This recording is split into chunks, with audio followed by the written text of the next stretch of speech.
everybody, it's me, Laura Moraè, and I have a special guest on this segment. I really want to thank everybody for coming and joining us. This is a pre-recorded video, so I'm going to give you a special treat because I have somebody who's an expert. Let's say an expert. I say expert. From my opinion, and my opinion doesn't count, she's an expert at mental wellness, at balancing yourself, at keeping it real about your self-awareness and making sure that you're in some programs, plans, and discipline type situations where you're not going crazy. So I want to introduce Wyatta Ferguson. Hello, how's everyone? What I do, first of all, I want to say that I'm not licensed, but I am registered behavior, okay? I deal with a lot of mental health issues, and I've also worked with Laura, and that's how we met. So we're going to be talking a little bit about mental illnesses and mental wellness as far as that's concerned. So. Exactly. She has the greatest nonprofit organization here in Atlanta, Georgia. Her and her husband, Xavier, run. Yes. It's getting ready to really take off, so everybody needs to take note. What is the name? It's Quinar, and we are a nonprofit organization, 501c3. We deal with a lot of issues as far as mental health issues. We deal with all types of adult issues. My husband deals with people getting out of prison, people that are on drugs. He deals with all of that because he's been in those instances and he's dealt with those type of things. So he can tell you from his point of view, and he can tell you by dealing and working with other people. So yeah, it's gonna be good. And that's really good. So we need that in Atlanta. We all know that people need new chances, new opportunities, and sometimes we don't have that support we need. So this nonprofit is gonna be amazing. And we just keep it real. Yeah. We just keep it real. I mean, a lot of people, you know, they deal with the educated side of it, but we keep it real from life experiences. So this is the no BS version of life. We need to start really coming at each other with the truth, Yeah. and not our representatives, so we can all realize that we're going through something. Exactly. And right now, I just so happen to be going through relationship anxiety from my children all the way into my romantic life. So it's family related all the way around. And I just think other people should understand what to do, how to cope, recognize the signs, symptoms of these anxieties, because anxieties can come in different forms. There's so many of them. And this is why I brought this wonderful woman here to talk about how we can deal with this as a whole. Because if you're experiencing anxiety, and I'm experiencing anxiety, she's experiencing anxiety, but she knows what to do about it, we're not able to talk to you, there's a problem. So she may not have all the answers for everyone, but she has what you need to get started. And I feel like her expertise, she say it's not an expertise, I say it is. I feel like it can teach you how to get out of a rut. It can teach you how to learn to be disciplined to the point where you are in the rut, you know how to pull yourself back out. There are some things that she's taught me in a very short time that I was able to use just like that. So let's jump into this segment of relationship anxiety. So dealing with relationship anxiety for me has been very, very hard because I didn't realize I was having relationship anxiety at first. It's because I felt like I had all my healthy things in place, so I didn't have to have those triggers. And so every time I would have a stomach ache or a jittery feeling, I was like, oh, you have a headache. Mm-hmm. Oh, maybe you're tired. Maybe you took too many supplements for the day. It was always an excuse. Okay. Except for saying, hey, I have some type of anxiety, because I haven't had anxiety in a while. And so I did some research. I talked to my therapist, and I realized what it was. You're having anxiety in different relationships in your life. And it's because when me and you talked before, we talked about people demanding things from you in a toxic way. And they may say, hey, I need you to do this, and you can't do it, and now you feel anxious. Yeah, exactly. So I realized with that I have been not eating well, not sleeping well, having nightmares. Lots of nightmares. And nightmares that were all about either escaping or trust. They're very specific nightmares.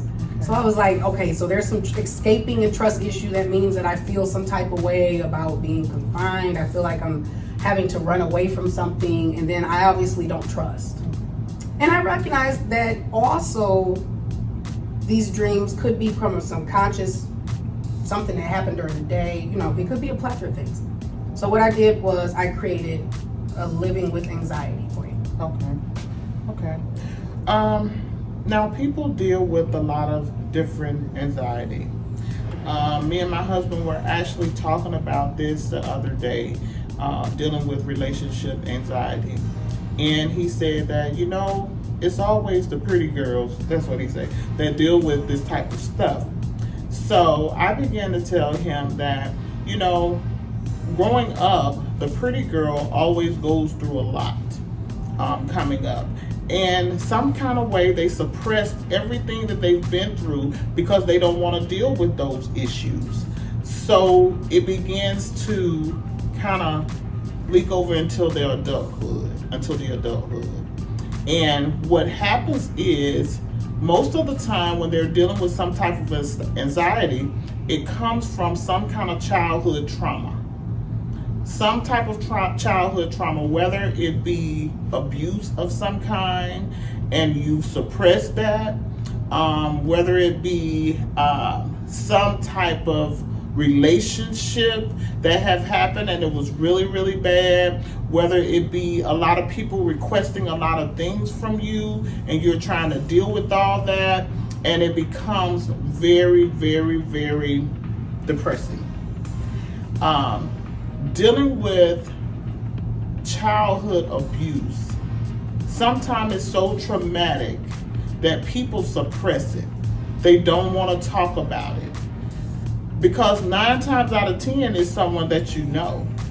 Whether it be a family member, a close friend, some type of way you suppressed it because you don't want to deal with it. I can say that because I too went through that. I was a very angry person. And when I began to grow up and began to realize that, hey, okay, this happened. At first, I thought it was just some thoughts that were popping up. But this was something that actually happened to me. And it took me a long time to even talk about it. So when you suppress all this stuff and you don't talk about it, then there comes the anger. And it can come out at the wrong time because you suppress so much, even with other people's issues, you begin to take on their issues. And you already have stuff suppressed on the inside of you. And when you have all of this stuff suppressed on the inside of you, and I talk about it all the time when I do my psychoeducational groups, I talk about this all the time, that when you have so much stuff suppressed on the inside of you, that it can come out at the wrong time. It's like a volcano waiting to erupt. See, for me, if I could look at myself at that point and hear you talk, then maybe I wouldn't have been so anxious. But there's times with my children that the symptoms get so bad, I can't even think of my coping skills, and all I can do is cry. And some people don't deal with things crying. They get angry. Yeah. They'll get uber depressed, like to the point, like you said, that it can be dangerous. They overeat or they undereat. It's a bunch of things we do. Yeah. We sit in the bed. But I go through anxiety in a way that shuts my whole physical body down, no matter what I do. And so it's very dangerous for people like me, because some people get anxiety, they can go about their day. No, I shut all the way down. I'm sick. I actually get to the point of vomiting. And I'm so sick sometimes, I'm not able to self-aware.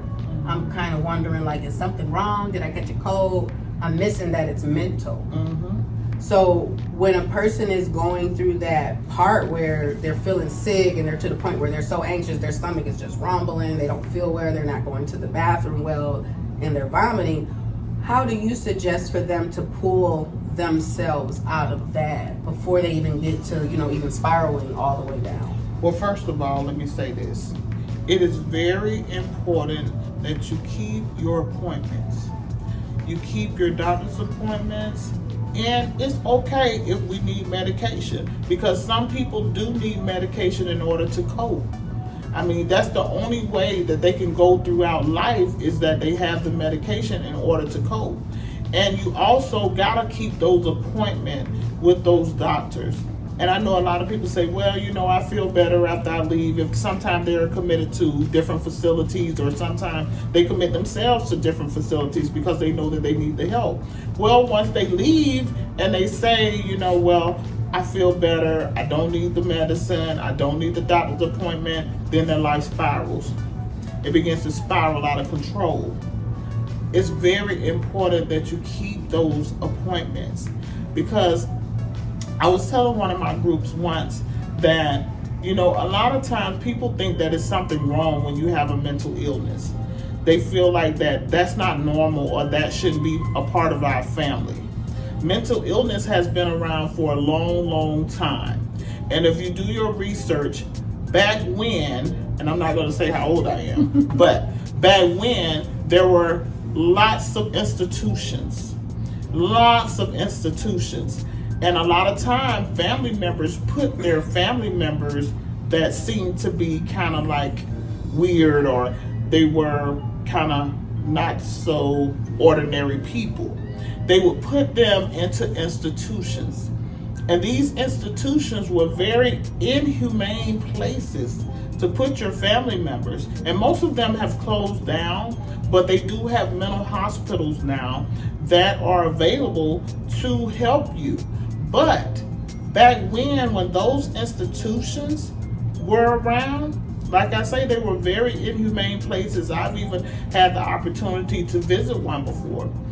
We were transitioning clients into society, and that was hard for them because they were so used to being institutionalized. And I say to anyone out there that's dealing with some type of mental illness, seek treatment, seek help. You know, it's okay. Mental illness is real, and we need to be aware that there are people going through things. And sometimes the situations or the traumas that have happened in our past causes some mental illness since down the line. Sure does. Now, I take the holistic route, and I stopped the medicine years ago, and it's hard for people to understand that sometimes you need medication.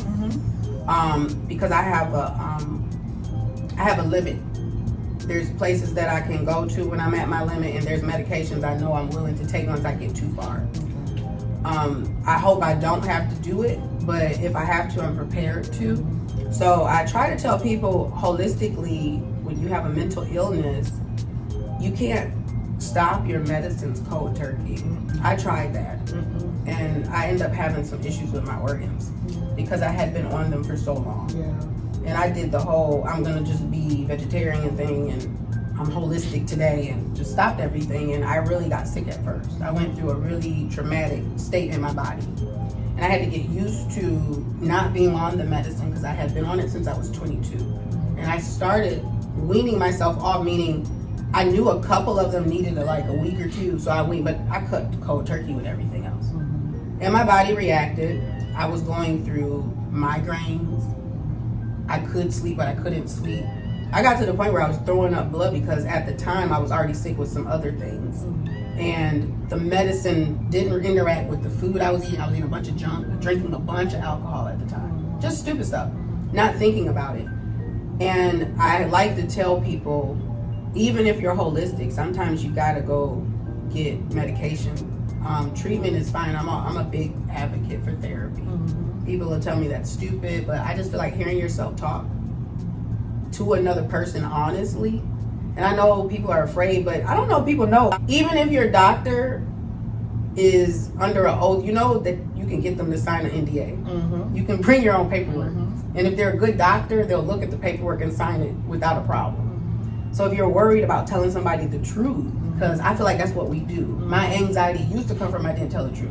Now that I tell the truth, I go to the doctor, I'm able to talk, and I'm like, hey, this is what's going on. I'm able to put myself on a treatment plan. I'm able to execute that. But if you're holistic and you don't believe in this, or if you're a person who's not holistic and you just feel like you said, your family, we don't do this, what is it that these people should do for themselves? Like maybe they're afraid to go get treatment. What could they do for themselves at home? Well, first of all, I want to address what you said about the medication. With any medication, I don't care what type of medication, never just stop taking the medication. Because even if you stop taking the medication and you feel like, I'm okay, I don't have to take this medication, for whatever reason, you don't know how that can affect your body. And it can literally kill you to just stop taking a medication. I mean, whether it's blood pressure medication. I know I had my doctor tell me one time I was taking blood pressure medication, and the doctor told me, he said, well, no, don't ever just stop taking it because you feel like your blood pressure is okay. You know, you wait and let me kind of wean you off of it little by little. Don't just stop taking it, because that puts your body, and I'm not an expert on this, but I know for a fact that can put your body into some type of shock, and you don't want that. You know, you don't want that. You want to make sure that you're talking with your doctors and say, hey, this is not working for me. You know, can we find another treatment plan, or can we do something else in order to help me? You know, this medication is not working. Holistic, I believe in that. Some people do take holistic medications. They don't believe in, you know, going the route with the real medications. They believe in doing other things in order to help them stay calm or to help them with their mental status. So I do believe in the holistic route. I do believe that, because I've seen it from other people that have taken holistic routes. I've seen them do very well with it. But for other people, what works for you may not work for someone else. Okay? And see, I had to replace all of my medications with a specific supplement, a specific vitamin. Mm-hmm. I got specific tinctures, and I have to take this stuff every day. Mm-hmm. So it's not like you're not on a regimen. Yeah. And if I don't, then things like this, because recently I haven't been keeping up with my stuff, worried about everybody else, because there's things going on in my personal life. It crept up where anxiety was able to come in, and now my chakras are totally unaligned. Really, my throat chakra more than anything, which is the center of, you know, anxiety, emotion, like all that stuff. And to get that rebalanced, I don't necessarily have to go straight to medication, but I do have to be aware to know. And so I've boosted up my supplements. But you guys got to understand, it took me years to get this regimen and become an expert of me. So I don't want you guys to go out here and stop doing things and start doing things without a doctor's help, because best believe I always go to the doctor. Yeah. I get my test, they draw my blood, they make sure that levels are straight. I may not do their treatment plans per se, meaning I'll take some of what they want, but then they kind of argue with me about the medicine. They gonna argue because it's their job to do so. So they be like, you know, because they feel like they're the expert, and now you're questioning them. Their expertise. But I always bring them what my backup plan is, and that's when they're more comfortable. Like if you just stop, they're worried because they're like, hey, you may need, like you said, there's different things connected. You might have mental illness plus diabetes. You might have high blood pressure. You might have some things going on, like serious disorders or diseases, illnesses. So I'm not all about telling people not to take medicine or treatment. I'm all about you becoming an expert of you and knowing what the treatment needs to do for you and not everybody else. So when I transitioned into this life and I started this, I'm able to talk to people now, but before I used to panic a lot. And so a lot of us are not at the stage that I am, and I'm not at the stage that you are. We all got different phases. For those people who are just getting out here, like especially young people, they're just getting into the world as an adult, and they're starting to have that mental illness effect. They're starting to feel low. And I remember that time. I was so confused, and adults were kind of mean about it. What do you suggest they do to seek help where they're not embarrassed, they're not gonna maybe not stick to the plan, they'll stay disciplined? Like, what suggestions do you have for people who are new to this and or young? Let me say this first of all. In the society that we live in, people, they're so, I guess, they want to be like everybody. They want to be normal, especially when it comes to dealing with mental illness and younger people. They want to be normal. They don't want to feel like that something is wrong with them. For me, I say put yourself first. Take care of yourself. If you know that something is going on with you, seek the help that you need. And sometimes you have to give, because the main reason why some of these young people and even some adults feel like that they can't get the help that they need is because they're embarrassed. Ego. They're embarrassed. And so for me, I would say take care of yourself, especially your mental illness. I mean, as well as your physical illness. You got to take care of your mental illness.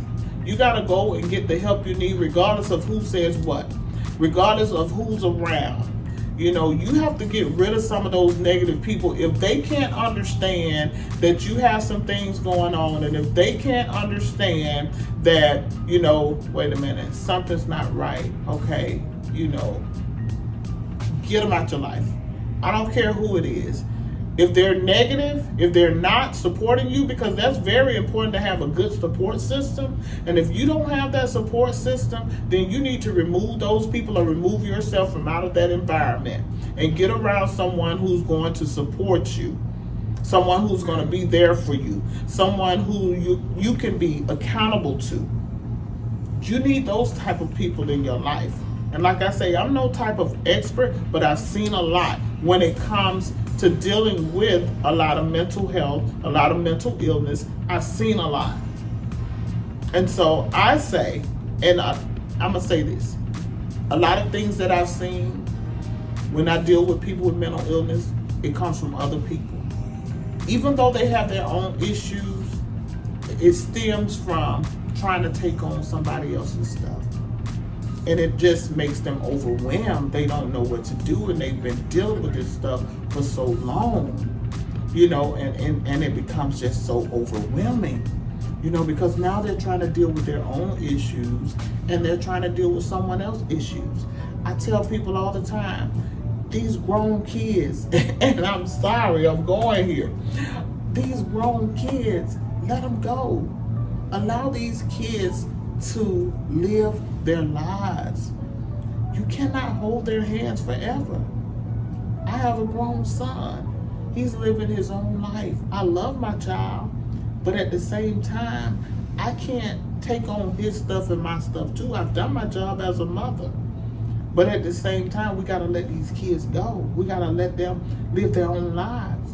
And this causes a lot of mental illnesses within a lot of adults, because they're still trying to hold on to those adult children and run their lives as well. Can't do it. It's too much. Even with some friends and family members, let them go. If you have to move out of that environment, do so. You got to protect your mental health. So with you saying, you know, separate yourself from these things, people would need to acknowledge that they're in a toxic situation, Exactly. Correct? Exactly. And I think sometimes we don't know we're in a toxic situation because either we're young, we haven't been exposed to it, or we've been manipulated to think that this is the normal. Mm-hmm. And what I've noticed is most of us have come from what is not normal. There's no thing as normal. There's no such thing as normal. No. Because each situation, each culture, each family has its own culture. Yeah. Even in a family unit, there's subcultures in the family unit. Yeah. And you got people with family, without family. And so what I'm noticing is anxieties kind of pop up, like you said, when you're doing too much for others, Mm-hmm. not being aware of yourself, taking care of yourself, that I'm guilty of. Yeah. Because I had a slave mentality. So for those of you who come from older generations like me and this young lady, we're not 19-year-olds. Yeah. So some of these 19-year-olds have never experienced slavery. Yeah. But we come from a slave generation where Yeah. predecessors and elders were taught slave-minded ways. And so Exactly. we were never taught to put self first. We were taught to be slaves. And so in my relationships, I try to not do that. I overcompensate. I'm overly involved. Or when somebody has a problem, I figure out how to fix it. And I had to learn, you can give advice, but doesn't mean you don't have to go and do anything. Exactly. And it took a long time to relieve that. And so recently, I have had some issues with I'm doing too much. Because I have a new situation, I'm trying to understand this person, get where this person is coming from, because I care. And I want to treat it with respect, but I also have some toxic tendencies. I do some things and then I worry. And then anxiety comes. And I worry about things that are silly, like, am I good enough for this person? Or even with my kids, am I a good mother? And I had to ask myself, why do you want to be good all the time? What's telling you that you need to be these things? And then the anxiety rises. And I'm like, okay, why are we here? We're here because usually in my situation, because I'm a little bit further than some people who are just starting, some young people, I know myself a little bit more. And so if you work, you'll get there. But I'm not where I need to be because I still get to the point where I still get anxiety and I know I can control it. And this is it's a control thing, but I go back into my childhood. So when I'm trying my best to analyze and I'm seeing these things, I'm going through these symptoms, and the symptoms can be different for different people. I need to say that too. A lot of people express grief, anger, sadness, different. And I'm passive aggressive, so it can come off real like, I don't know if I mess with her. Yeah. Asshole. Yeah. Because I'll be real nice and then I'm real mean because I start reacting from that fighter. Yeah. Because I don't want to be a slave. Yeah. I don't want to be abused. Yeah. I don't want to be this. And so in today's reality, even though these things happened years ago, and some things happen more recently than not, the things trigger me and I react. And it's not always the healthiest conversation, and it can be arguments with my children, with my maid, with friends, and I don't mean it to be. And then they'll say, oh, you're the worst person to talk to, you're this and that, because I'm coming from a place of defense. So what's your suggestions about that defensive state where I'm ready to, and it's like I know I'm not supposed to be like that, because again, I'm a little bit more advanced, but I'm wondering why even me, I cannot get past that. Like, some things trigger me to the point where I say things I shouldn't still, and I'm in my 40s. Well, the thing about it, the first thing that people need to do is to identify their triggers, which you already should know your triggers. Identify your triggers and be aware of them. Let people know what your triggers are. It's okay to let people know what your triggers are, because this helps from bringing that fight out. If they're really concerned about you, they'll be aware of your triggers and say, well, okay, we can't do this because Laura has this type of trigger. So you got to be aware with those triggers, and you got to identify those triggers, and you got to let people know what your triggers are. And honesty. Honesty. You got to let people know this is my trigger. You don't want to be around something that's going to trigger you to act a certain way. Exactly. You don't want to be around that. You want to identify, you want to know. So I want to stay far away from those triggers. If I am triggered, then okay, I need to walk away. I need to breathe. I don't want this fight or flight thing to come out, that feeling to come out. Okay? So very first thing to do is identify those triggers. Got to. And so once you've identified and you're trying to cope and you're noticing things, I kind of feel like people don't change their environment. How do you feel about environmental triggers? Some things that are out of your control. Well, the thing is, you need to remove yourself out of that environment. Like I said, if it's a negative, toxic environment, you need to remove yourself from it. Because what's going to happen? It's going to continue to trigger you. No matter what you do. It's going to continue to trigger you. So why would you stay somewhere that's going to continue to make you act a certain way or to trigger you into something that you know you don't want to happen? Because negative things can happen, and it can be bad. Like I tell people, it can be to the point of death. And that's what you don't want. So if I know that something is going to trigger me or something that's going to make me feel a certain way, then I have to remove myself from that type of environment. I don't care if it's some type of friendship. I don't care if it's a relationship. And I know they say, well, she can easily say that because she don't have to be in this relationship, or she can easily say that. No, if you love you, I love me. And if you love you and are really concerned about your mental health, you'll remove yourself from out of that environment. Yeah, that's what I had to do. Yeah. And a lot of people are scared to do it, and it's hard. And I've heard about people who can't leave the environments. They're dependent, or they don't know that they can take care of themselves. or they're just afraid of the real world. Yeah. They're afraid of the real world. They're dependent on these people.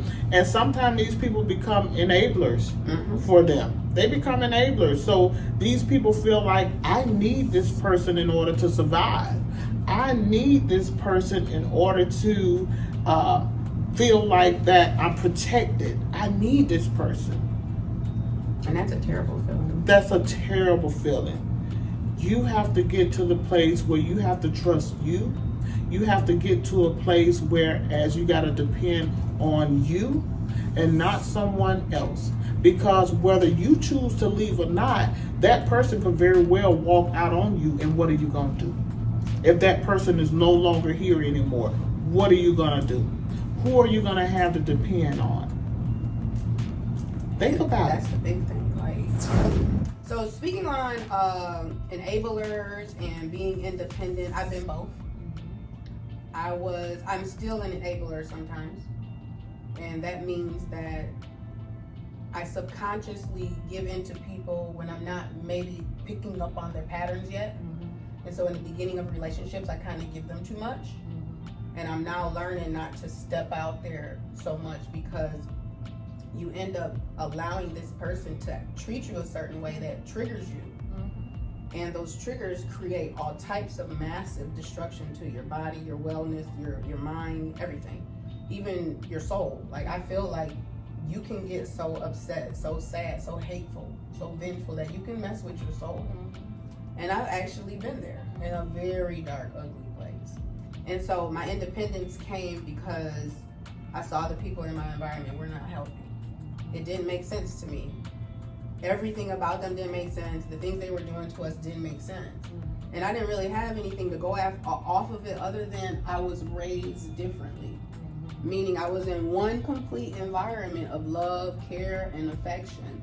And then my mother dies, and I'm later, a few years later, put into an environment of chaos. Like toxic. I've never seen it. I don't know what's going on. I don't understand these people. Chaos.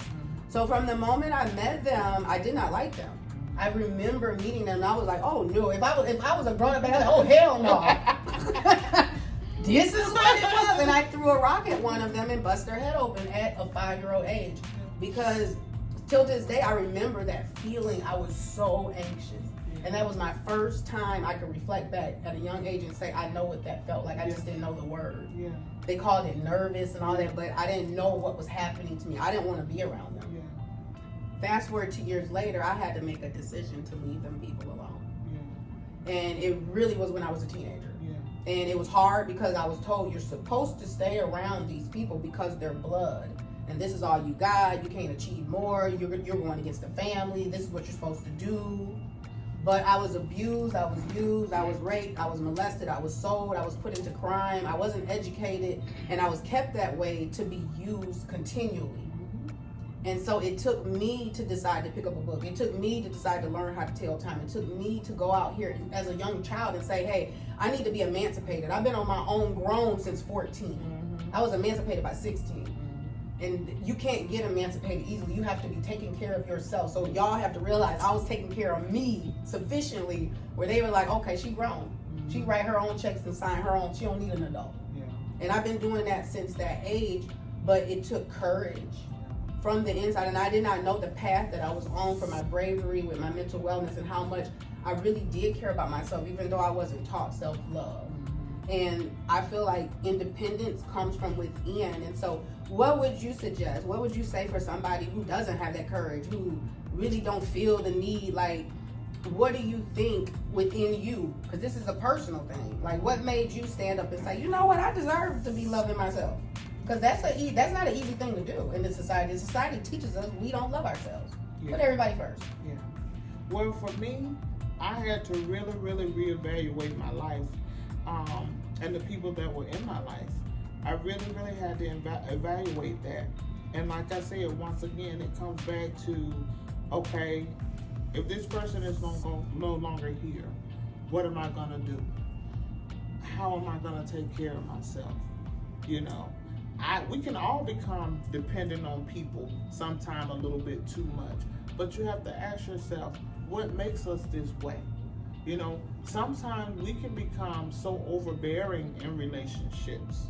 We can become too overbearing in relationships. I don't care if it's a relationship with your children. I don't care if it's a relationship with your significant other. We can become overbearing sometimes.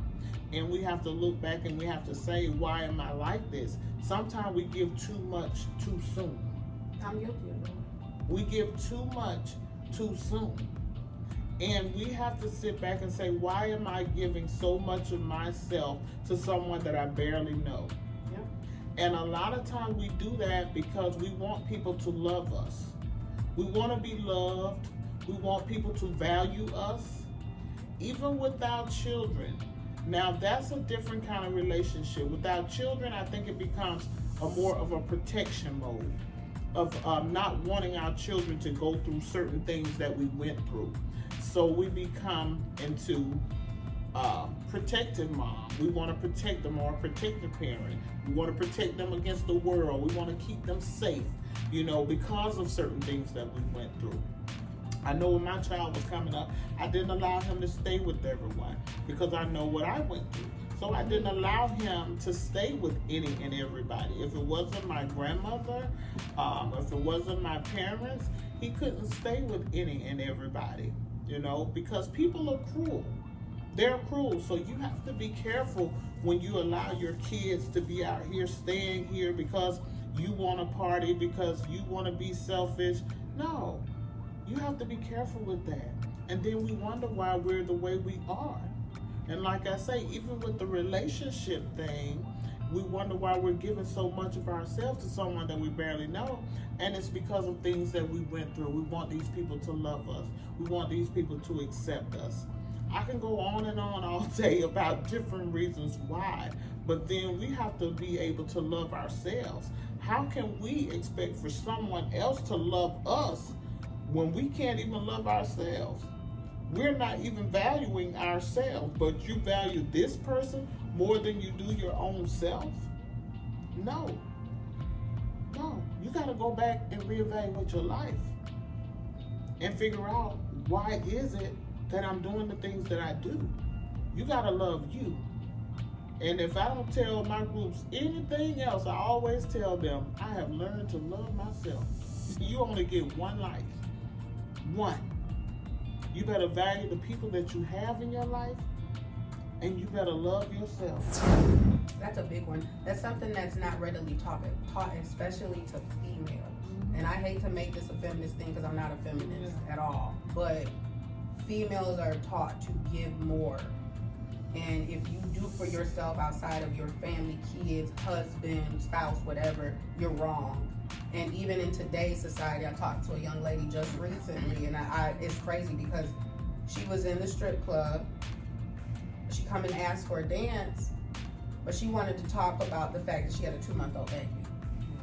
And the self-love that I did not see in her was all there because, first of all, you don't even like this job. And I feel like if you're working somewhere that you don't feel like your personality, I don't care what you do out here as long as you do what you want to do. Yeah. That's just how I feel. Yeah. I don't judge nobody's hustle. But this young lady didn't want to be there. And all I saw was she didn't love herself. And so when she brought the 2-month-old, I said, this ain't no ploy. She really don't want to be here. This ain't no hustle. Yeah. So she got sat down and started telling me her situation. And she told me a couple things that was crazy. She said, I have nowhere else to go. Mm-hmm. That was the one thing that was very alarming to me. She said, I'm not smart enough to do anything else. I thought that was crazy. And she told me, she was like, I have to take care of this baby in all means necessary. I don't matter. Well, the thing about it, she's been told she don't matter. Yep. She's been taught that. She's been taught that. We who are like that, we've been taught that. So you have to realize you've been taught this. She's been taught that. And over the years, if you look back at our ancestors, if you look back over the years, you see that the older women, they were taking care of the husbands, while the husbands may have had families over here, and they were taught that you have to take care of your husband. You have to stay with your husband no matter what. So society has taught us this, coming from where my background, from where I came from. I have seen my grandmothers, take care of their husbands and, I've seen other people, older generations that grew up where they were taking care of their husbands, and that's what society has taught us. That it's a must. Care of the women. Yeah, that we must take care of the men. Yeah. We must take care of the men, but also now women are realizing that, hey, I got to take care of myself too, because it can break you down. We losing our minds. Yeah. The places where back in the day, they said they were mostly filled up with women, and they used to call it, no, you're driving us crazy. Parental abuse, domestic abuse, all these abuses. You got abuse within women. Yeah. Our culture, Yes. we as women are abusive Yes. to each other because we're taught that. And so it's like a woman has all this abuse, and then we have all this aggression. We're the most powerful thing in being, and we're just... Yeah. And so people are like, y'all bitches crazy. Yeah. But it's not that. We don't know how to express ourselves. Yeah, exactly. It makes me, when I see these different reality shows, and I'm not the one to judge, but I mean, real women, they sit down and they talk about issues. If I can't talk to my friend, or if I can't talk to you about a certain issue, then I have to remove myself, because I don't have time for it. It's at a point in your life when you just grow up. And I mean, you discuss real adulthood issues. You grow up and you say, I no longer have time. I no longer want to give my energy to negative things. I no longer want to do that anymore. Life is short. And I say all the time, you have one life. You got to live your life. Stop giving yourself to negative energy all the time. Stop giving yourself to things that don't value you as much as you value you. You got to stop doing that. And it's sad to see women getting on television fighting and cursing and, promoting their bodies because they feel like that their bodies are what should draw men to them. And, they're changing their whole look just to satisfy the world, basically. I got a little fat every here and there, but I'm satisfied with me. I love me, and I'm not gonna change my body just to satisfy the world, because a lot of people, they have mental things going on and they don't know it, but they feel like, okay, showing my body, this is what it is. That's not classy to me. That's not classy. And a lot of them don't want to do it. Yeah. I feel like, again, if you don't, it's people for everything in life. It's somebody who is there for that. Yeah. They want to do it. Yeah. Let them do it. Yeah. That might not be your thing. Yeah. And if you're not getting joy out of these things, or you're doing things and, like you said, transforming yourself. Like, okay, I want to put on wigs. I want to go and dress up. I like to get my hair braided, but I don't have an identity crisis. Yeah. I know who I am. The anxiety you get, because remember when you were a teen, we were all through identity crisis. I don't know what I would do as an adult in an identity crisis. And I'm constantly changing myself permanently. It's a difference in fashioning yourself and want to or look playing good. dress up. I like dress up. It's a difference in fashioning yourself and dressing up. I like to dress up. I like to look good. I like to put on my clothes. I like to look good. I'm not taking that away from anyone. I'm not taking that away. If you're good with who you are and the things that you have going on, then kudos to you. Yeah, healthy balance. Kudos to you. But I'm just saying, for the ones that are out there doing it to satisfy someone, to change themselves for someone else. That's some type of something going on. Something. Yeah, that's something that's going on that they don't realize is going on, but it's something that's going on with their mental health that's causing them to feel like, okay, I gotta do this in order to satisfy this person. I don't care what it is, or I have to do this in order to keep this person. Yep. No, I'm not doing that. And that creates relationships. Yeah. All the way around. Because now you're sitting up here constantly doing it. And I found myself doing that with my kids, with relationships, with friends. And so now that I'm this age, I recognized it immediately, and I was like, hold up, you gotta back up. Yeah. And I had to discuss with everybody, these are my triggers, this is what you're doing, and if we can, and I had to say it, if we can't not move forward and conversate about these things and make sure that we can evolve, then we can't move forward. Yeah. And that goes for my kids too. We've had this conversation with everybody that I know, because why stay in a toxic relationship no matter where the relationship came from? Yeah. Yeah. I think we're confused about that. Yeah. I'm not. I can't stay into anything that's not going to feed positivity in my life. If it's negative, it's toxic. I can't do it. I mean, I have to remain who I am, whether people accept me or not. You know, like I said, I'm not an expert on life. I'm not an expert on it. But I've lived life and I've experienced a lot of things. And therefore, I can tell you from what I've experienced. I can tell you from the things that I've seen, you know. So, I mean, people have to accept who they are. And even if we have a little thing, if we have mental illnesses going on, we need to seek help for it. You know, don't sit there because you're too embarrassed to seek help because you're worried about what someone else is going to say or think about you. Like I say, if they're truly concerned and if they truly care about you, they'll support you.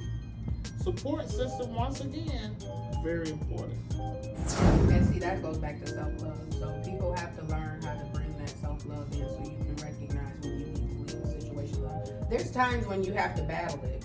Your kids are a little different. Yeah. So there's going to be a whole segment about what you should do about kids and all those things. But friendships, family, spouses, Yeah. I mean, I'm sorry, but that's really collateral damage when it comes to you versus them. Yeah. So you're going to have to just let that go, because in the end, you're going to destroy each other. Yeah. And what's the point? So it's good to figure out in the beginning, hey, this is what I got going on. Yeah. And I also notice a lot of people don't admit their mental illnesses. Yeah. The ones who are aware. Yeah. They lie, they flex. The first thing I tell people, and I scare people when I meet them, I tell them I'm crazy as hell, I don't know what I'm capable of, and I may burn all your shit down.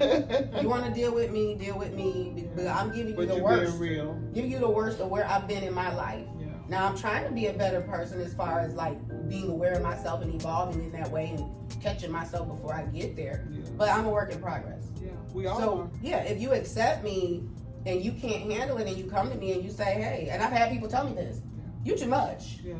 I can't do it. And they're either not at a place where they can help me, they don't understand me, or they're dealing with their own stuff. Yeah. So you can't expect them people, you shouldn't take it on like, oh, I've been abandoned, I used to do that. Oh, you left me, a person leave me.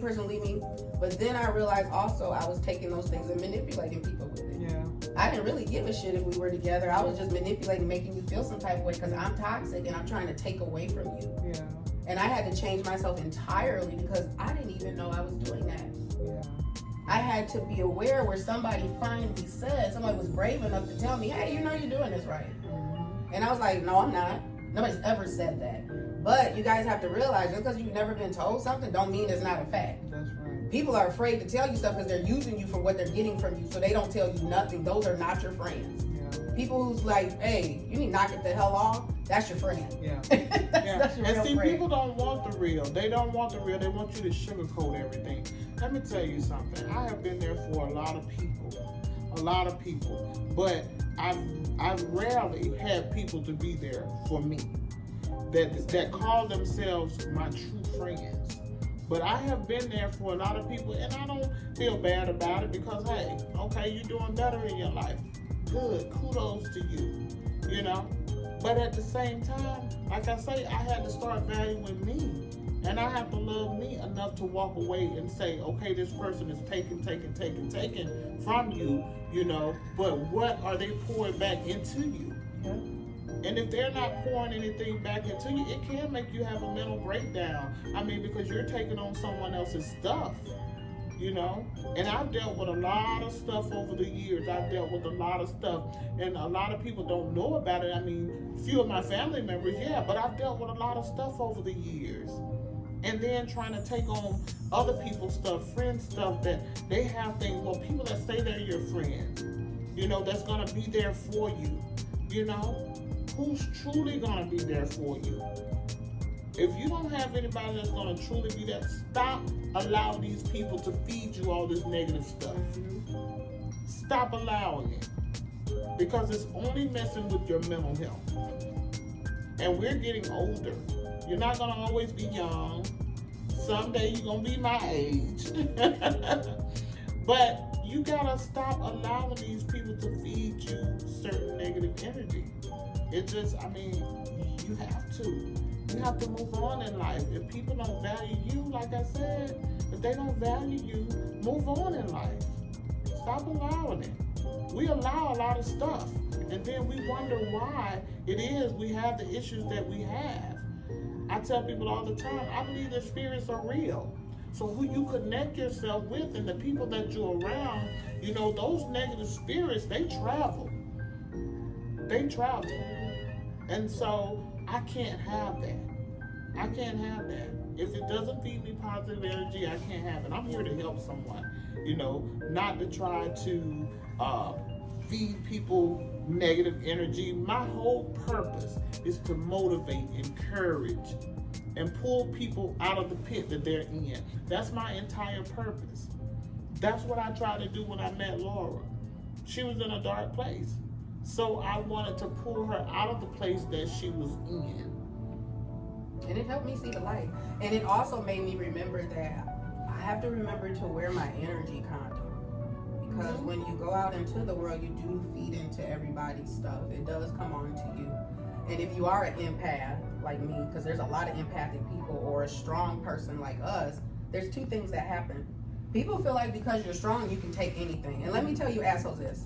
That's not cool. That's not cool at all. Like, I'm being real right now. Yeah.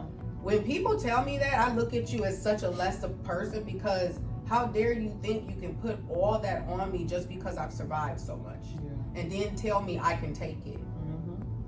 That's gonna immediately put me in a place where I don't trust you. Yeah. Because you're not in tune with, you're not aligned, your chakras are off, you're not where you need to be, and you're coming from a place that I just can't, that's gonna trigger me. Yeah. And so that's the thing about strong people. We're strong because we can take it, but when you dish out, you dish out, you dish out, you dish out, the vessel becomes empty, and now you don't have any more to give, and then we can only do one of two things. We're gonna lash out, or we're gonna withdraw within ourselves. Yeah. So it's either gonna be an explode or implode. And why would you do that to somebody you love? So we need to check ourselves when we're interacting. Like, I know now, my family tell me I talk too harshly to them. I'm not in denial about that. Yeah. I know where it comes from. I know what they're talking about. And when they tell me, it hurts me because I thought I worked on it, but I haven't. Yeah. Not enough. Yeah. And then I'll be a reality check, and I'm like, dang, 2 steps back. Yeah. But that's okay. Tomorrow we're gonna be 2 steps forward. Yeah. And I have my days in my journal where I've not hurt anybody's feelings. I know that's crazy to say, but I went my whole life hurting people's feelings because I was hurt as a child. Yeah.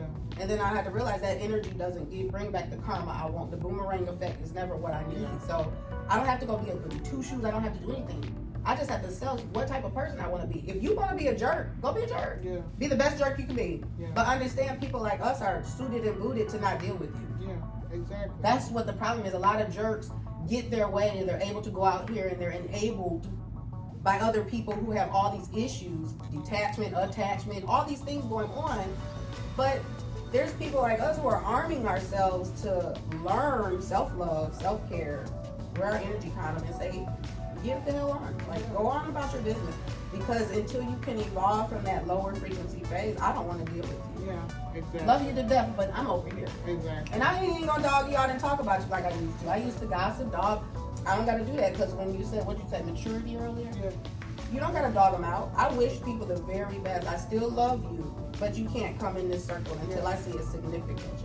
Yeah. It's a privilege to be here.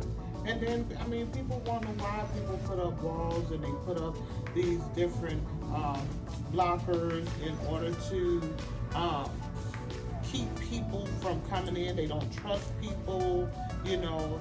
And this is coming from someone that was a very angry person. I was a very angry person some years back. I was a very, very, very angry person. It was because of my childhood. It was because of things that I had been through. And so I felt like that, hey, I'm going to go out here and I'm going to be, and just to be honest, a bitch, basically. And so I was for a long time. I mean, I didn't care about hurting your feelings. I didn't believe in apologizing to no one. You know, I just did not care, because I was like, hey, it is what it is. I've been hurt, so what? You know, they'll be okay. You know, that's how I felt. But it was issues that I had not dealt with, issues that I needed to deal with. And so now I see that in a lot of women that I deal with and that I talk with and that I try to motivate and that I try to encourage. I don't see the self-love in them. I see the hurt in them. I see that they've been hurt over the years and there's issues there that they haven't dealt with. I see that all the time in women. And then we wonder why, the men wonder why, she can't maintain a relationship, or she's not worthy to be in my life. Well, you're not worthy to be in her life either. If you can't help her, you can't be that support system. That's facts. And that's another thing that women have anxiety with in relationships. It's all on us. Mm-hmm. And another thing that I noticed too, where I'm anxious at, is I'm learning from society viewpoint, because I've been single for 15 freaking years, so I don't know a lot about relationships. And when I was in relationships, they were not relationships. So it looks to me like women are supposed to take on the relationship as a whole. They're supposed to do everything for the man plus themselves, and if they have children or animals, they got to do for them too. But when the man breaks down and the woman breaks down, she's supposed to still maintain that stride. Mm-hmm. But the man is not. Yeah. And he's allowed to be vague. And I've talked to therapists and I've asked them, what do you do in these situations? You know that each of them have told me, you just back up. That's not the best advice to me. Because who's self-care? Okay, so let's say I can't self-care because I'm affected by this. And this is my go-to person to help me through my self-care. And this person has shut down, and they continue to shut down every time something major happens. How does a woman not continue to have anxiety? That would, to me, because I'm noticing this in relationships now with me, I would see that this would be a problem later for me. Okay. If I don't nip this in the bud now. So I don't know if other people going through this, but it seems odd. Let me say this.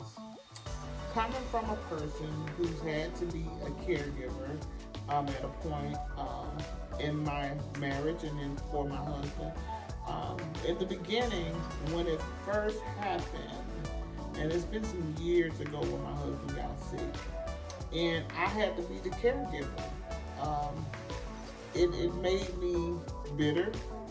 It made me angry because I felt like, okay, he's supposed to be taking care of me. It got to the point where I was running to the hospital because I was having anxiety. I didn't know how to control it. I felt like I was going to have a heart attack. And I just did not know what to do because I felt like everything was on me. And so it was literally breaking me down mentally and physically. And I didn't want to do it because I felt like, okay, I don't want to do this. I've been through too much with this man and I don't want to do this anymore. I just want to walk away. And I had to get to a point where I had to reevaluate my life, and I had to really sit down and see, this is the thing about it. When you become in a marriage, and for me, I took my vows very seriously. So I had to sit down, I had to reevaluate the entire thing as far as the marriage was concerned, as far as why I was feeling like I was feeling.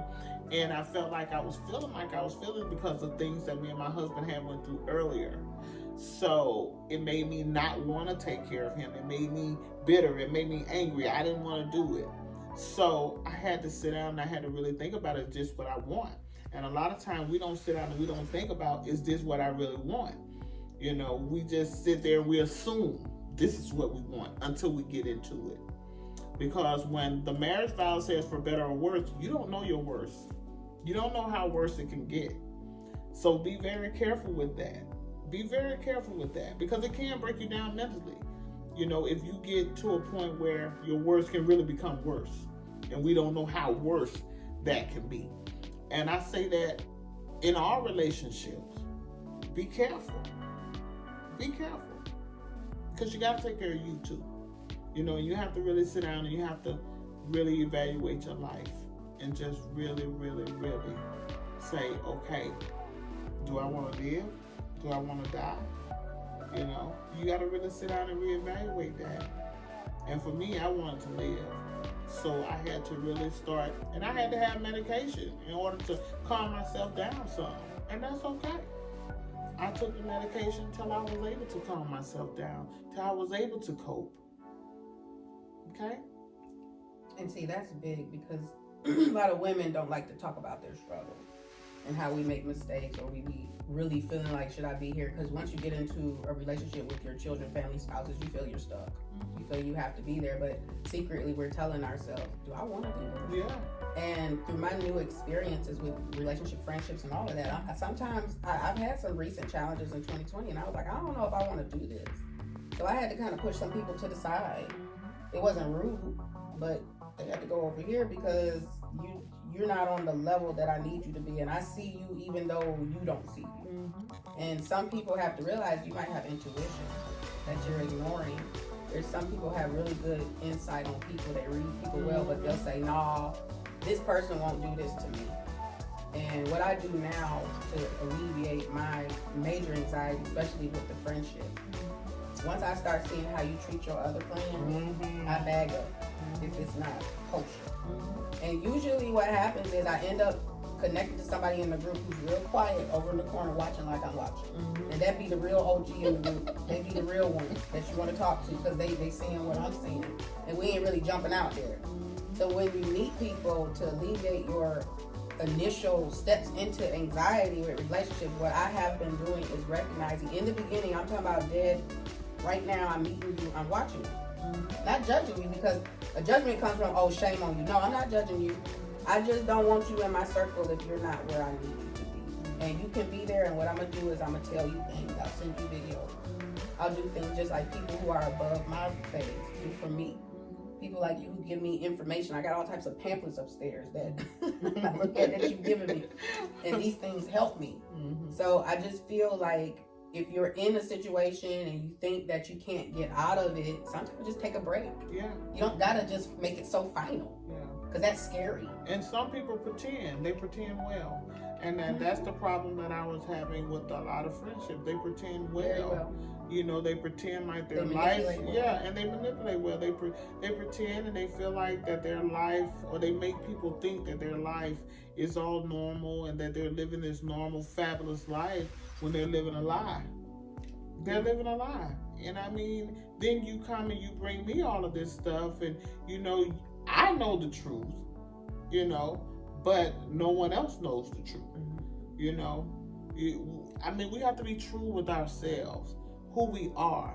You know, we have to be true, especially with our manipulation and our ego. Because I know as women, we manipulate men and children in such a way, but we don't play with each other like that. And why is that? Because we know we can't do it. We can't do it. So we go out, and sometimes I feel like we need to evolve from that. Because I check myself, and I even tell my dude, I be like, I think I'm trying to manipulate you right now. I have to check myself out loud and tell him, I think this is what's happening. Yeah. Let me address this real quick, because and I'll go through the conversation and see what and I'm like, oh, this is where that stemmed from. I'm sorry. Before I couldn't do that. I wouldn't even know that I was in a narcissistic, manipulative state, and then if you told me, I just denied it. Because women have been taught that's how you treat people. It's okay for you. That's your defense. A man will come and tell you, oh, I would never treat another man right if I was a woman and I had a vagina. You would be treated wrong and I get all your money. Well, guess what, ladies? If we treat men like that, we'll never get what we need to get out of them. No. So don't do that. No, don't listen to men. Don't do that, because let me tell you something. It's going to be awful results. When I was out there in the world, and before I got married, I was doing anything I wanted to do. And even in the marriage, we both have hurt each other, and we both have done things to each other within our marriage. But at a point, like I say, you grow up. And when I was out there doing everything, I was out to hurt any and everybody. I wasn't savage. I was not dedicated to anybody.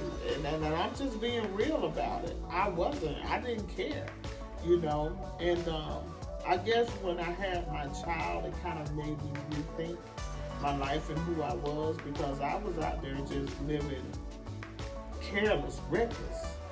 And to be honest, if a lot of women tell the truth, they were too.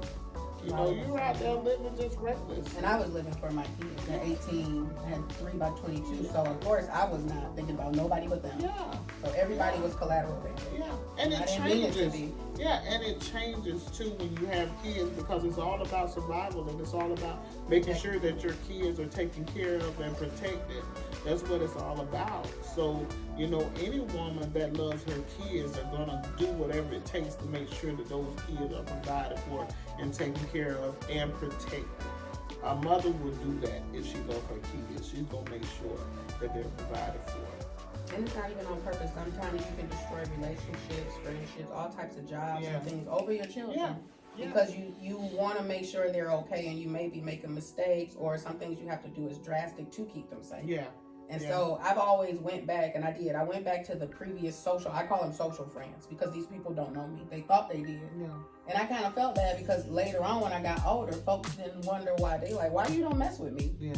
But I didn't realize we were close like that. Yeah. Because I'm close to my kids. I'm not close to you. Yeah. So I come out, get what I need, and I go on back home. Yeah. I didn't know that I was doing that to these people. So I had to go and individually apologize to people and say, I was not a good friend to you, and I did not know how to be a friend because I was in survival mode. Yeah. Trying to make sure your kid's okay. All the time, every day. And let me tell you something. I also see this with a lot of women, too, that have mental illness. They feel like that they're supposed to be the perfect parent. There is no perfect parent. There is not a book on parenting. I mean, we learn as we go. I mean, I'm not going to be the type of parent, or I wasn't the type of parent that my mother was. Everybody is different. Everybody's parenting skills are not going to be the same. And a lot of people, a lot of women, and a lot of men beat themselves up because they feel like that I haven't perfected this. I wasn't a good a parent as my... You don't know what your parents had to face when you were coming up, or what they had to do in order for you to survive. So you can't say, or you can't compare yourself to someone else's parenting skills. Yeah. And that breaks a lot of people, that ends a lot of people up into mental facilities and dealing with mental issues because they feel like, oh, I haven't been this parent that I need to be. You know, I haven't been this perfect parent. It's a lot of different issues when it comes to mental illness, guys. There's a lot of different issues that I have seen that come up with mental illness, even drug use. It's so much. I've learned so much since I've been in this field working with mental illness. It's a lot. And I'm still learning every single day. Yeah, it's a full-time job. And I'm still learning every single day. Yeah, it's so much that I get anxious over monitoring myself, which is why I came up with the apps. I can't wait till they come out because I need help. Yeah. But you know, Bernie Mac, I forget what movie. What was it? Soul Man or something. When he was talking to Mike Epps and he was like, "Hey, what's up with them kids?" And Bernie Mac was like, "Fuck them kids." Yeah, sometimes you just gotta say, you know, F it. Yeah. That's not just with your kids, with your spouses, even with yourself. Yeah. You got to say, man, F that. Like, today we're not going to do that. Yeah. There's sometimes people try to bait me into arguments because they're on a lower frequency. And I'm now able to say, don't do it. Mm-hmm. And they'll say anything and everything to trigger me. And sometimes I'll be feeling it, but I've been able to pull myself out of it and say, you know what, F that. Yeah. This don't pertain to me. And again, I do have my supplements, my vitamins, my tinctures and different things, my coping skills, sound baths. But even with all of that, I still at one point couldn't do that. Yeah. I couldn't speak up for myself. I couldn't tell people, just F you gone. And I don't have to be rude. Yeah. You just walk away and don't explain nothing. Yeah. Just walk away and block the number. Yeah. And people think it's so rude to ghost somebody. Ghosting is a wonderful thing. They say it's wrong to do that and that you're a bad person. Guess what? Ghosting is the best way to leave a toxic situation.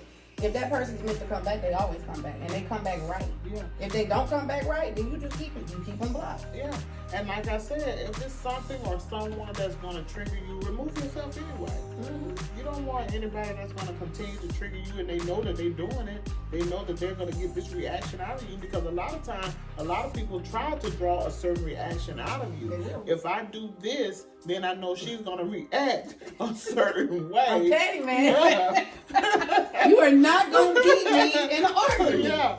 So if I have to do this in order to bring this out of her, then hey, it's going to happen. You know, a lot of people can't stand to be ignored. You know, they can't stand that. It makes them mad if they're ignored. So if I know that this person is triggering me and bringing out things that I don't want to come out of me, or the environment, if it's triggering me, I got to remove myself from it. But you also need to check yourself because if you are the problem, you're going to keep manifesting that same cycle. So the man in the mirror. It's not just everybody else. Mostly it's you. and you just manifesting and you putting that energy out, and so you getting that back, and so them people are attracting. Now I attract good people like her. Before I used to attract all the low frequency, because my frequency was low. Higher frequency people felt it and they was like, I ain't, not you. Now I get the not you. You can't sit with us. I understand. It's not to be rude. It's not that we think we better than you. We don't want that energy around, and we're going to show you by example, and when you're ready, then you can come sit with us. That's what it means. So we out here wondering about VIP and all that stuff. That's nothing. You should be wondering about the VIP of your chakras. Exactly. And getting yourself aligned so that people want to be around you. I went my whole life, oh, I'm this, I'm that, blah, blah, blah, blah, blah. Now I just tell myself, okay, if you F with me, you F with me. Yeah. If you don't, you don't. You might not like my cup of tea. And if you gotta go because of it, it's cool. Exactly. And I consider myself VIP. Yeah. So whoever I attract or whoever around me, hey, they're VIP. They're attracted to VIP. We attract each other. Yeah. So it is what it is. I mean, like I said, I can't be around crazy stuff, and I've always taken a look at the man in the mirror, which is myself, because I deal with myself issues first before I try to deal with anybody else's issues. And if I know that I have something else going on, then I tell people, hey, Lord, let me deal with this first, before because I mean, a broken person can't deal with someone else's stuff. It's just going to break you down even more. It's going to be a bunch of puzzles in a box, and you can't put the puzzle together, and everybody wondering why this puzzle is here, and it's like, throw the puzzle away. Yeah. Because it's more than just your pieces in there. Yeah. Now you have other people's pieces thrown in there. So now it's too much to try to separate. So, deal with your issues. Deal with the issues at hand. Look at the man in the mirror. So to recap, so you can all cope. There's several things we said. We're going to just give you, we ain't going to go into detail, just going to list them. First, self-awareness, right? Self-awareness. The first thing. Yes. Discipline. Discipline. You need to discipline yourself. Take note of your environment. Exactly. Being aware of toxic triggers and you being toxic and a toxic trigger for others. And also how we talk to ourselves. Exactly. What we say, how we feel, that's what we're going to put out. Understand if you saying this person think this and this person think that, that's what you think about yourself. And you cannot stress that enough. You cannot talk negative talk to yourself, because words have power. And if we're gonna say something negative, guess what? If you continue to speak negative things over your life, then it's gonna manifest itself. Just like that though. Yeah, yeah. Because I did it the other day. you gotta talk positive talk. And you can't always, and I used to do a group called, I think it was called Cracking the Nuts and Eliminating the Ants. And that'll be a whole nother something we have to talk about. But it was called Cracking the Nuts and Eliminating the Ants. And we can't control, or we don't know. We'll say, well, this person doesn't like me, or this person thinks this of me. How do you know? Unless they confirm it. Unless most of them, they don't. Yeah. You just think you just thinking it. So stop putting yourself through turmoil or worrying about what other people got going on and how you feel about what somebody else thinks about you. Gotta stop. And you don't need to overanalyze how you think about yourself. I'm a person who beats myself up, so those words of encouragement are always good for me. I have to do my I ams because I was told I was not as a child. So to cope with that, just wake up every day, tell yourself what you are, and it really does set those intentions. It's weird because if you're little and you're used to being woke up in a distressful situation most of your life as a child, where you're being beat, told that you're not nothing and you got to do stuff, it messes up how you get up for the day. Yeah. So if you wake up in a negative state, you're going to have a negative day. So what I've learned is before I put my feet on the ground, because I know I done had a negative dream. I might not remember it. Yeah. I have to do my I ams, and I just hype myself up. Like, holy shit, I'm shit. Yeah, and I tell them that all the time in my groups. I say, when you put your feet on the ground in the morning time, you wake up, just sit on the side of the bed. Because a lot of people wake up with negative thoughts anyway because of a dream that they may have had. Something. They wake up with negative thoughts. Subconscious. Yeah. It's really in there. So just sit on the side of the bed for a minute. Take a deep breath. And then start speaking positive things to redirect those negative thoughts. Start thinking positive things. Start saying them to yourself. and then you'll feel yourself starting to get upbeat. Even if you have to put on that upbeat music in order to get yourself out of the mode that you're in. Because all it's going to do is, if I continue to think about that negative thought and feed into that negative thought and start saying, oh, this is going to be a bad day, it's going to be a terrible day, guess what? It's going to be a terrible day because I've already spoken and I'm still speaking it. So you got to get away from that. And you just got to start saying, I'm going to have a good day. It helps. It's like a mental exercise. It helps. Even if you have to start putting little notes on the mirrors and saying little positive things to yourself, in the morning time. You are worthy. You are valuable. You're a beautiful person inside and out. You just have to do that. I mean, it helps. I'm telling you. And don't let those little sticky notes become redundant where you don't see them, because my whole house, y'all can't see it, but it's filled up with inspirational quotes. So the first thing I see when I wake up, it says in my room, hello gorgeous. Yeah. Because sometimes I don't feel gorgeous, so I needed to and I strategically placed everything in a certain place for a reason, so that if you're going through something, you have to pass by it. Yeah.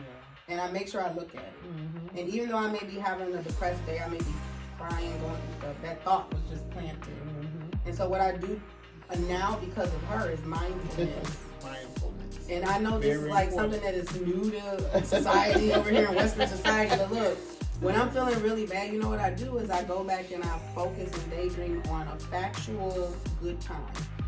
Like if I'm having doubts about a person or trust issues, I go back to a good time with that person where I felt completely comfortable and safe. Mm-hmm. And then once I do that, it gets me eased enough so I can go and say, where did this trigger me to feel fearful for this relationship? Why did this? And it happens with my kids too. And we've been together a long time. So the oldest is 24. So it's like you can be with people for a long time, a short time, but this mindfulness works where you can kind of go back, reassess, let that anger go, and now think, is this me or them? Mm-hmm. And maybe it is them, and maybe you do have to do some drastic change, but at least you can take that time to use mindfulness to get you to a place of stability, because anxiety is a mess. So we said medication, we got mindfulness, you can do meditation, which I haven't discussed in this segment. Breathing. Yep, breathing. We got segments about that. They're going to be all about why those things trigger different things to calm and alleviate you. Exercise is always my thing. Eating healthy foods is always my thing. Music. Yep, music, sound baths, therapy. All of that. And for me, I tell people all the time that aromatherapy, that the really candles. I love candles. Yeah. It calms me. I just love the smell of fresh scent. It calms me, and it makes you just feel like, that works for some people. Oh, it but does. What works for me, it may not work for you. So, but try it. Yeah, try it. If you're not allergic, because I know some people can be allergic to different things. Essential oils are a little bit natural. There's some natural non-soy-based candles. Yeah. So just try what you can in a healthy way. But I'm gonna tell y'all a little trick about the shower when you get up in the morning and when you go to bed at night. So I take baths and showers. Some people do either or. Yeah. If you're gonna get in the tub, you can do it, but the shower is nice because it's still. Take a couple drops of eucalyptus in the morning. Put a little peppermint in there. Yeah. And that's going to waken you, and that's going to give you a positive feel at night. Do lavender. Yeah. Do things that are going to calm you. Yeah. So if you're not in a frightful state going to bed, and you're not, in a sleepy state waking up, you have a better day. Yeah. Your mind can think and you can probably. And even with my groups, I've done meditation with my groups. There are different apps now that you can download on your phone, and you can listen to those apps at nighttime. For some people that are spiritual prayer works. It's just a lot of different things that you can do in order to calm yourself down and just try to redirect some of those negative thoughts. So. Yeah, so we want everybody to chime in. This is an interactive show, so eventually, once we get big and everybody loves us, we're hoping that you guys will give us your insight. Like, what do you do to relieve your relationships anxiety that you have experienced throughout your life? Everybody has different coping skills. Every culture has different ways of dealing with things. So we would love your suggestions on what you do, how you do it, when you do it, why you do it. And you guys can submit it to our DMs. I'm love_in_legacy. And I'm GDP. You can find me on Instagram, and I'm on Facebook as well, but I'm known as Yachty on Facebook, so you can look me up on Facebook. I'm mostly on Instagram most of the time, so I check my Instagram all the time, okay? So you can look me up on there. Look us up, and be looking to hear more from Quinnar, because we're really going to be out there. I know this COVID thing is real, and so we've had a lot of things that we've had to put on hold because of COVID. So be looking for us out in the near future. Quinnar is going to be doing a lot of things within the community, so be looking for us. Yeah, that's going to be a great nonprofit. I think once you're able to get that open, there's a few other people that will they have the same path for mental wellness. And with her mentioning COVID, you guys need to stay safe, social distance, but you also need to make sure right now you're really watching your mental wellness. I know everybody's saying that because these are unprecedented times. So if you feel like you're having problems or anything, DM us. We'll talk to you. I have a lot of people I talk to on my DM. I know that seems unusual in today's society to do that for free, but I have saved so many people from suicide. And with me having a suicidal background, that's something that I can give back. And it was something you said earlier. You said, I do this to give back. Yeah. And I like to share my knowledge and experience with people. And I have actually saved 3 individuals, and I see them thrive on Instagram now, and it makes me feel like my life was worth it. Yeah. Just to help them. I mean, like I say, we all have something that we can do to give back to society. And for me, it's to motivate these young women. It's to motivate women, period, and to encourage them that life is so much more. Even if you're dealing with some mental issues, it's okay. It's nothing to be ashamed of. I've dealt with it for some years now, dealing with other women and trying to motivate them and encourage them. And you just don't know the difference that I've seen in some of them, and they've actually reached back, out to me to let me know that they're doing good. So if you're having problems, like I say, I'm not licensed. I'm not an expert on it, but there is help out there. There is a hotline for mental illness.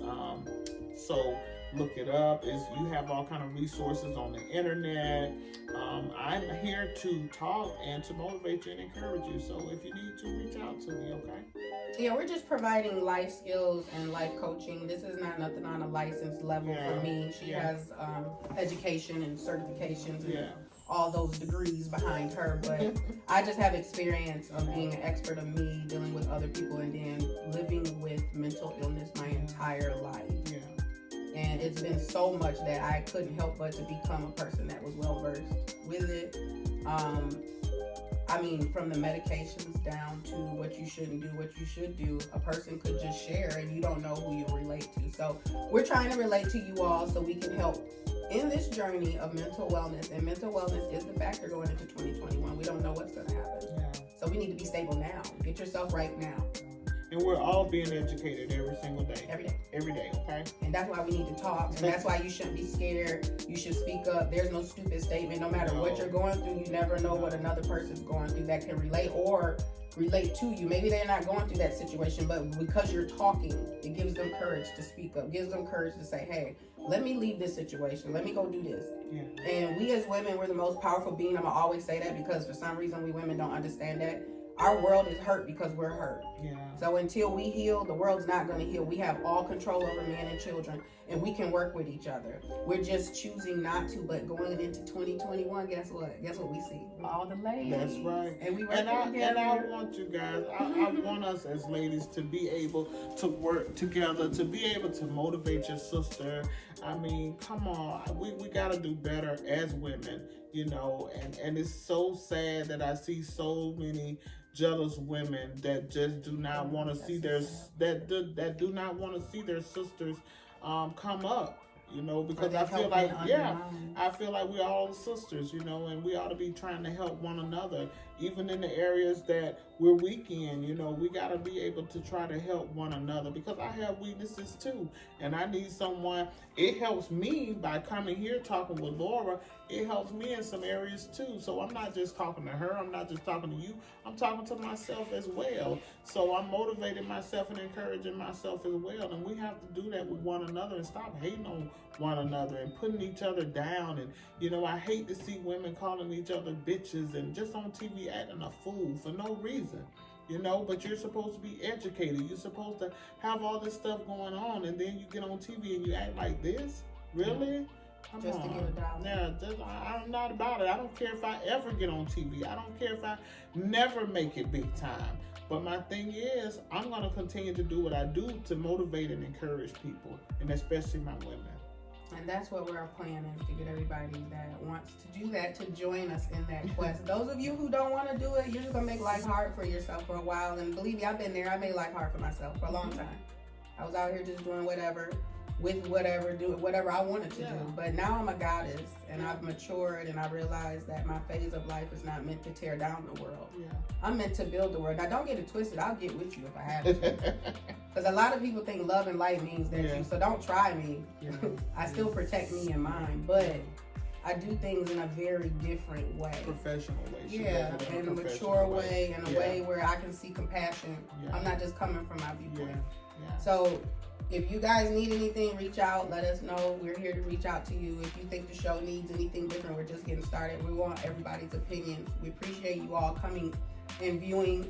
Whoever sat here and watched this whole hour-long segment, you know, you really supporting us, so we appreciate it. And let me say this, if it's someone that needs to reach out, someone you know that is getting out of prison and they need some help, someone that's on drugs, you can reach out to my husband.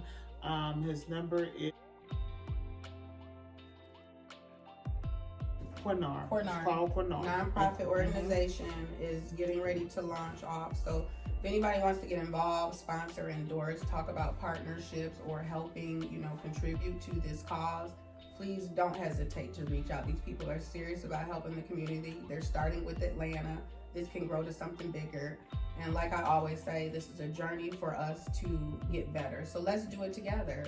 And I really appreciate you being here with me today. I hope we can do so many more segments to get everybody to see that, hey, we're human and we're just trying to tell you what we learned. It don't mean we're experts of y'all. We're just experts of us. Yeah. And we're just telling you what we know. I'm looking forward to it. I really enjoyed it. All right. Well, high five that. We did a great job. And you guys stay tuned. We have more videos coming. There's going to be a YouTube account open for them. You know, Love and Legacy is my YouTube channel. Our IGs, we already gave you that. So make sure you stay connected, because we're going to have some major stuff coming out. This is a series, and we want to make sure we stay committed and accountable to helping you all. And that's something that you all know who knows me. I haven't been. I'm not accountable. I'll start a video and stop a video. But guess what? We're going to keep this serious. I'm going to hold her accountable. Yeah. Because we keep it real. That's right. And that's what it's about. She's going to tell me, make that video, what you doing, and you playing. So I'm going to have to do it. So that's why sometimes you need to network and not be alone all the time. And we'll talk about when you should be alone, when not. Thanks for being here, everybody. Bye. Love you. Love you. You did a great job.